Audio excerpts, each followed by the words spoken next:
今天给大家讲讲中国共产党为什么战无不胜、攻无不克，在中华大地上如魔童降世一般啊！我操，逮谁谁灭啊，扑谁谁倒。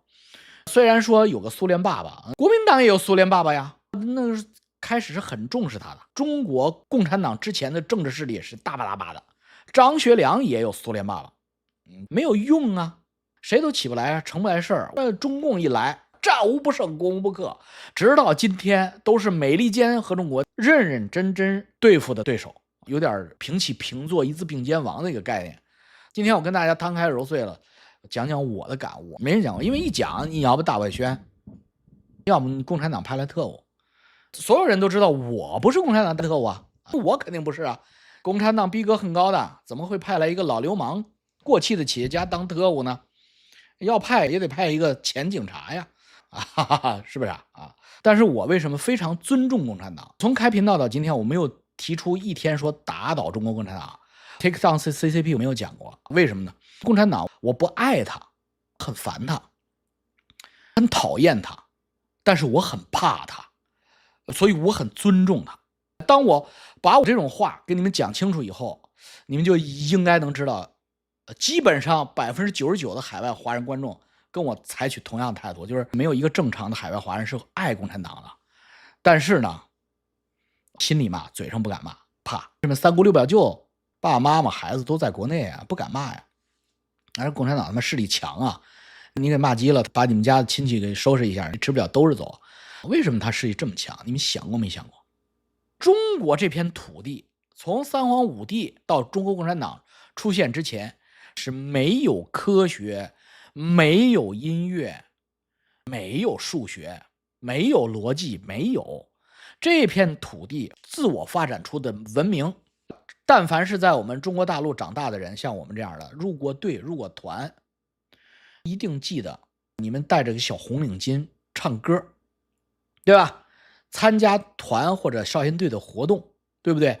念念有词宣誓，上面有人领，底下有人喝，唱各种歌曲，背各种口诀，像念经一样念各种各样的小白皮书、红皮书。有这个经验吗？不是我编的吗？这是中国共产党所有的组织体系经历过的人都知道有这些东西。但是你们想想，你们要是在西方，如果天主教，新教不算啊，新教差远了，天主教几乎能找到红领巾、镰刀斧头那个交叉，唱圣歌、念圣经，在念圣经的过程中辩论辩解，然后祈祷、承认错误、批评与自我批评，所有的一一对应的对应物。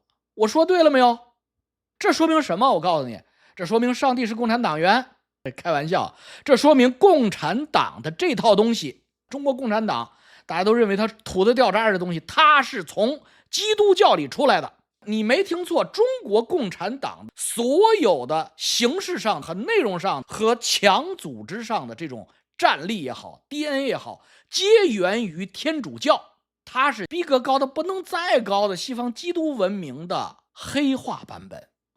你们肯定不服啊，因为我现在小粉红的观众很多，他们没有学过真正的历史，是在中国共产党最近的洗脑教育中长大的一代，他们就觉得中国共产党就是中国土生土长啊，是毛主席创造的，就是他妈的中国三侠五义什么鸡巴的24史、史记和他妈的水浒传、梁山泊里边创造出来了个中国共产党。操他妈的，我说你们这帮大傻逼，你觉得像吗？你听听中国共产党那些歌曲，中国共产党开党代表大会的时候，全体起立，不是唱国歌的，你们知道吗？国歌叫《义勇军进行曲》，那是国歌，党歌叫国际歌，是中国共产党也是世界共产党的党歌。你听听国际歌，你再听听这个中国共产党的一系列歌曲，从军歌到党歌到他的党国歌，哪一个是中国在1949年以前能出来的歌曲子？我是正儿八经初二学音乐的，就是我可以通过学音乐加分，因为我学习太好了，没走那条道，我懂文学爱音乐。中国共产党啊，它不是毛泽东同志发明的，毛泽东把他的七侠五义和水浒传借了中国共产党的壳，适应了中国革命的形势，这话不是假话，是真的。他 DNA 从哪儿来？毛泽东怎么可能写得出来那么漂亮的歌曲？一个湖南地主的儿子，怎么能设计出来他们这种组织入党的这种程序、宣誓，然后还能互相批评和自我批评啊？这些东西他怎么会知道呢？他是跟俄罗斯学的。俄罗斯从哪儿学的呢？我给你们念念中国共产党党史啊 ，BBC 版本的，所以不要跟我抬杠，这是 BBC 版本的，总行了吧？1921年，10多个年轻的共产主义小组成员，那时候没有中国共产党，在上海法租界的一个小洋房里秘密召开了第一次中国共产党代表大会，被巡抚发现之后，仓皇而逃，跑到嘉兴南湖那个红船上开完。刚开会的时候不在红船上啊，刚开会是在法租界，听了这名你就有点含糊了。法租界呀，仙霞路啊，那是当时中国逼格最高的地方。人家中国共产党第一次代表大会里边是有外国人的，这不是李大钊什么陈独秀，那个不是，是有洋人的。毛主席是去了，但是主持会议以及在里边当策划和指导的，就像中国足球队一样，11个足球队的教练是个洋人，叫米卢。米卢带的中国足球队才能踢点好球。全国只有50个中国共产党党员。不到30年以后，他们就得到了天下，成为执政党。而且1949年得到了天下，成为执政党之后，历经毛泽东时代的穷兵黩武，就重工业化基础，以及随之而来的加入美国的 WTO 改革开放，从一个极其贫穷的封建国家，几十年之内发展成为拥有核武器，今天世界第2大经济国，党员人数1个亿，变成世界这么强悍的国家，而且极其威权、极其霸权，在任何一个世界发达国家，中国很发达，现在这么搞独裁玩不转，人民群众给你推倒了。为什么在中国他就推不倒？不但推不倒，还越来越瓷实。你们思考过吗？因为他的逼格是降维打击的。我先说哪儿来的逼格。1917年10月革命之后，共产主义思想从俄罗斯这些老毛子手里带着沙皇的真金白银，跑到上海法租界发展中国共产党小组。周恩来呀、陈独秀、李大钊啊，包括毛泽东，都是那个时代拿过洋人钱的。这个洋人是俄国人啊，孙中山也拿，国民党蒋介石也没少拿，颠覆了中国传统政府，就是北洋政府。国共两党都是苏俄养出来的。1921年，中国共产党在俄罗斯的策划以及指导下，在上海租界成立的。这10年过程中，他依附在国民党后边，因为国民党当年人多马壮，苏俄首先资助国民党。1921年成立之后，跟国民党捆绑在一起。因为都是俄国爸爸嘛，也是孪生兄弟，当然兄弟同心，其利断金了。很快北伐成功就给颠覆了。1927年，国民党带头，共产党辅佐，第一次国共合作就把中国的合法政府给颠覆了。然后兄弟俩就撕破脸了，创业成功了，肯定嘛，分赃不匀，打起来了。以毛泽东为首，很多的中国共产党党员开始走向农村，因为都被打散了。蒋介石出手很狠的，试图建立割据政权。第一个割据政权真是毛泽东建立。1931年11月，毛泽东带头分裂中国。哪怕这个合法政府是蒋介石的国民党，他也是合法政府啊。他居然在中国合法政府还在的时候，成立了中华苏维埃共和国，在江西瑞金，就是井冈山根据地，他搞了个中华苏维埃共和国。我操，他妈先进的不得了啊！毛泽东当选为中华苏维埃共和国中央执行委员会主席。毛主席就是这么来的，给自己加冕为主席。当然这是反动透顶的事情了，这是刑事犯罪呀！你搁今天中国或者美国，你成立一个共和国，你看看国家是不是要抓你？毛主席就敢干呢，也是天下大乱，所以毛主席干成了，一弄二弄的，又长征啊，快被剿灭的时候，赶上张学良这个大傻逼横空出世，我去妈，这日本人要杀过来了，他闯过来了。2战结束之后，这就大家都知道了啊，3大战役解放全中国了。那么中国共产党从俄国来的，那俄国共产党是哪儿来的呢？我们看中国共产党正儿八经的官方出版物研究报告是这样写的：俄罗斯共产党在成立，就是所谓布尔什维克在成立的时候，首先参考的是18世纪末1798年左右的法国大革命。那个时候得承认法国在欧洲的地位啊，那就是大哥。俄国十月革命的领袖人物列宁和托洛斯基有大量的文章研究法国大革命。列宁尤其推崇其中的雅各宾派，把雅各宾派作为他建立布尔什维克的效法对象。1917年6月，列宁宣称雅各宾派的榜样是对我们最有助益的。直到现在，我并不认为雅各宾派的经验过时了。我们建立俄罗斯布尔什维克必须学习雅各宾派。雅各宾派是什么？看好莱坞大片拿破仑像疯子一样的那群冲到王宫里被拿破仑用炮队一顿乱轰的那些，就是法国大革命。就是乱党啊！雅各宾派和他之前的这些所谓革命派里边，就是雅各宾派最疯狂。疯狂到什么程度？开会呢咱们在一起都是革命党嘛，开着会就打起来了，就开始投票，少数服从多数，少数就上断头台。我一点都不夸张，这就叫法国大革命。咱们都是革命党，已经把皇上给放到断头台上了。现在是咱们革命党内部在开会，开着多数派就把少数派全部送到断头台上去，然后咱们再开，再激进的多数派再把相对保守的少数派送到断头台上。所以法国大革命基本上是个断头台的革命，更激进的一派把稍微不激进的一派送到断头台上，那真的是太可怕的破坏神了。什么叫基督世界的高峰？法国路易14他是基督文明的最高峰了，也是欧洲的最高峰了。他的文艺、他的建筑、文化、文明都是最高峰，武力也很高啊。然后就开始黑化了，所以雅各宾派就是第一波人类基督教世界里边，他们不是老百姓啊，世界任何一个时代都不是贩夫走卒能说了算的。雅各宾派也有很多是他妈的贵族，就是他妈的他黑化了，他疯了，就变成了第一个版本的共产党。雅各宾派他很快他就被镇压了嘛，那法国人还是他妈有一定的自我清洁能力的。雅各宾派终于被送进了断头台，法国大革命就失败了，幸亏失败了，要不法国就第一个疯了。雅各宾派是法国革命中的激进派，在法国革命的阶段，一派比一派接近，后一个激进派会把前一个激进派全部送上断头台的形式来推进革命。那么列宁和托洛斯基在这个第二个案例建立俄罗斯共产党，第二个案例什么？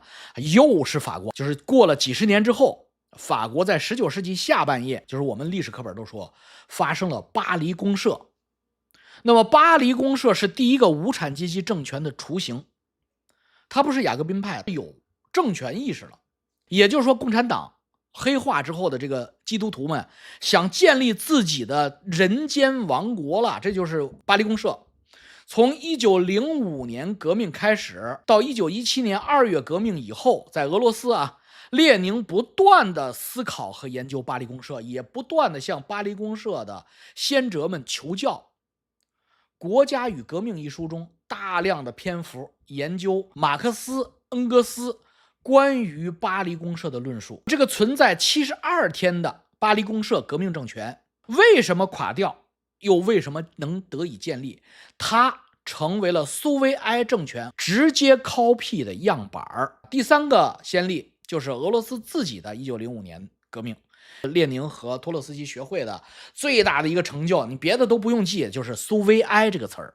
苏维埃就是委员会，就是他妈夺权了，就是造反派。文化大革命的那个中央文革小组和各地的文革小组就是委员会。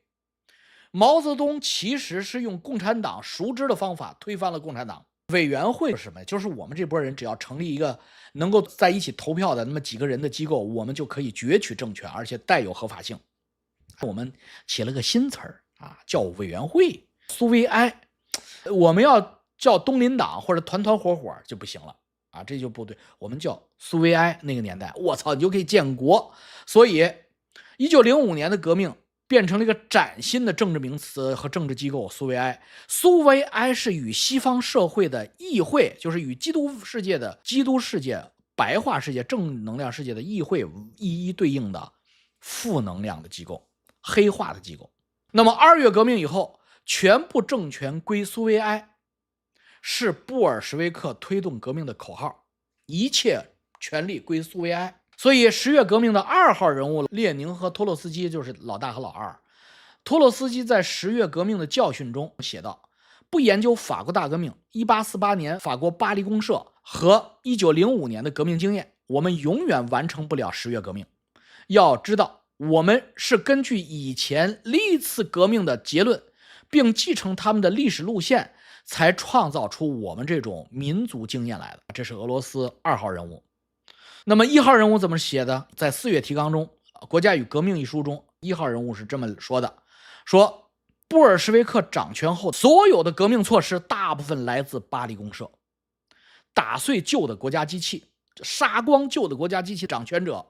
苏维埃彻底替代议会制，废除警察和常备军，用所谓的人民军队来替代和废除官吏。一切官员皆由苏维埃所谓选举产生，就是苏维埃指派，随时可以撤换，随时可以清洗。官员没有安全的，我让你当政治委员，苏维埃明天就可以让你他妈的进西伯利亚劳改去。公务员的薪资不得超过熟练工人的平均工资，要组织一个廉价政府等等。十月革命后，这些革命措施在俄罗斯得到了迅速而积极的落实。听到这些之后啊，你们就知道中国共产党这个逼格有多高啊！他是他妈跟那边过来的。当基督文明黑化版本的布尔什维克来了中国之后，那中国1921年或者到1949年之前的中国啊，基本上就是他妈的鲨鱼牙的部落碰见了火枪手。所以共产党它这套组织，就是基督徒的这套组织，我跟你们讲，如果共产党不变味儿啊，永远保持初心，它是能造出800年的建筑来的。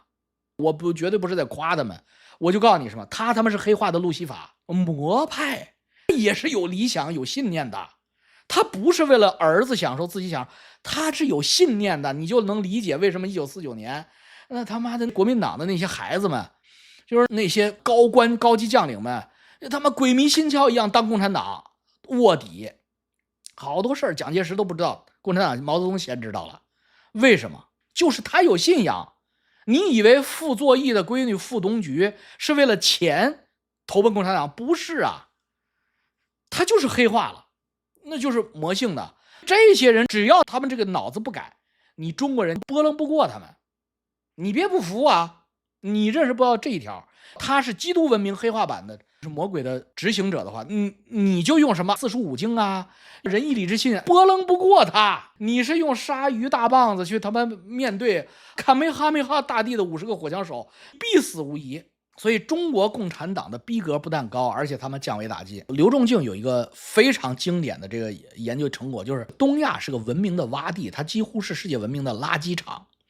它是不断的内亚和西亚的秩序输入，在这儿形成建筑统治之后，沦为废拉，然后又有新生的草原力量或者西亚的铁骑过来再次进行征服，几乎是不断的这样输入的。这刘仲敬的研究成果非常对啊，就是这么回事啊。这个地方啊，就是1949年之前的中国，它真的是建主政治。它有一个所谓龙骑兵地区，中国共产党也是他妈的新的草原征服者嘛，也是内亚征服者嘛，输入过来之后也他妈完蛋了。现在的中国共产党有一个算一个，没有一个再像傅冬菊那样相信魔鬼的存在了。魔鬼存在就是共产主义啊，他们不信啊。我向你们保证，我从那个小圈子出来的，我向你们保证，从老习家到老薄家，没有一个信啊。咱就说老薄如果成了，薄呱呱成为太子，继承皇位，薄呱呱也不信共产主义了，嘴上会说，但是他脑子里不信了。他们就像乾隆皇帝一样，已经不是八旗了，不是满洲铁骑了，已经开始十全老人了，开始写诗啊，开始玩江南白肉汉族女孩了，玩这个了。从毛泽东建政到今天也不过就是70年的时间，非常短。他老的见证天龙人没死光，你像我出生的时候他们都在，我父亲就是那一代的人嘛，1940几年出生的，他很清醒，你们知道吗？那老共产党啊极其清醒，清醒到什么？把马杜罗一抓，第一句话，美国干了一件好事儿，委内瑞拉人民太痛苦了，26年800万难民，400万委内瑞拉小学生每天吃不到1顿饭。你没听错啊一顿饱饭不能保证，所以美国干了一件好事儿。第二，我们投资的钱可能又要不回来了。老爷子说这2句话，这是什么？我告诉你，真正的还没有失去武德的共产天龙人知道世界是怎么回事。还有一个例子啊，你们天天骂日本，我一说日本好，你们就不爱听了。我告诉你们特别残酷的事实，特别残暴的事实。直到今天，我就敢保证，包括了习家，没有一个共产党的家族不尊重日本。听见这句话了吗？没有一个共产党的家族成员小瞧日本人和日本文化。他们告诉你们，给你们看731啊，给你们看南京照相馆啊，让你们小瞧日本啊，看不起日本。他们的孩子或者他们自己去了日本，是毕恭毕敬，不是怕日本，是尊重日本。因为他们知道事实的真相啊，日本是一个很伟大的国家呀，也许它有这样那样的缺点，哪个文明没有这样那样的缺点呢？它确实是做出来了很伟大的事情啊，那是一个存在，而且一个伟大的存在。你有什么理由不跟他合作？你有什么理由鄙视他呢？除非你比他强得多，你有没比他强得多？你跟他是一衣带水，而且是同文同种，你有什么理由鄙视他？包括你国民党、共产党很多缔造者，周恩来、蒋介石、何应钦，你不都在日本留过学吗？见日本人不得叫人家先生吗？蒋介石是不是陆氏的？给人刷马的。真正中国国民党和共产党，他并不敌视日本，人家也没骗你们说敌视的是日本军国主义啊，对于日本人民或者日本文化没有敌视。80后的童年在日本，青春在日本，老习他们虽然半文盲，但是他们尊重日本，没错。其实天龙人是尊重日本的。中国天龙人和日本天龙人之间的共同语言，远远超过中国傻逼老百姓。真正的中日的高层，即使在抗日战争时代，双方的高层也是有共同语言的，而且呢，共同语言要远远超过双方基层士兵啊，这是名言呀。中日双方的高层军官在上海笔谈一起看昆曲啊，双方的低层士兵是可以出去什么的互相拼刺刀的这种关系。我忘了是哪一个历史书里边记载的详细的这么一段。中国共产党的逼格以及中国共产党在洼地的降维打击，希望国内的朋友清醒，海外的朋友助眠，能够给大家带来正能量，更清晰的认识这个世界，别动不动就入戏太深。我很尊重中国共产党，我跟中国共产党的这个圈子里边很多人都是哥们儿，铁哥们儿，我都知道他们是怎么回事，都是不容小觑的，很尊重他们的。但是我烦这个组织啊，而且我对他们的目前这个组织的工作作风以及工作路线，目前啊，我不同意他们这个工作作风，我就发发牢骚，提提意见啊。但是我从来没说推翻共产党，我从来没说过啊，别他妈给我安反贼，反贼是要推翻共产党，我不推翻，为什么？很简单，我推不翻呐，我操，我他妈没那个能力啊！你告诉我拿啥推？川普都推不翻，我能推翻？你们真他妈有意思！我操，你这看得起我搁啥推翻共产党？你告诉我是有兵还是有枪？我还是有钱？我啥都没有啊！你别给我戴这个高帽子啊！看完咱们这个频道的时候，大家心里边清楚，哎，是咋回事儿？所以你心里知道就行了。还是那句话，你就是比较嘛，失其长，避其短。哎，你看我讲的水平是不是与党校教授们讲的水平并不低啊？而且更实用，对不对？党校不会告诉你的，那是他妈从天主教来的。